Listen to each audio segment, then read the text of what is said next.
日咧我就非常幸福啦。剛才咧我就試咗非常好味嘅餸，而家最大嘅難題咧就究竟邊個係冠軍？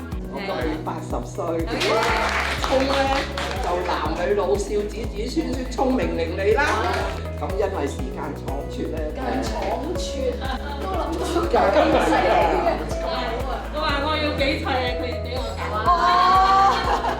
黃金門屋啦咁。哇！一路入嚟嘅時候咧，我都有機會碰到好多嘅家庭。我估唔到原來遊霍路咁多小朋友嘅。我諗小朋友嚟到咧，跑下步啊，踩單車啊，兜一個圈咧，都肯定會快高長大啊！好似有一批長遠個公屋編配都揾佢哋咧去揀樓咯。有個居民舉手啊，係咪？呢個係我哋最大想得到嘅目的。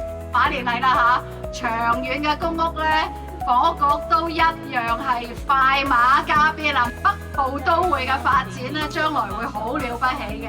將來呢邊咧，亦都有好多公屋嘅供應，所以呢個就係等大家等長遠公屋嘅時候咧，都可以住得好好。最後祝福大家馬年屋企人個個生活得愉快、幸福滿滿。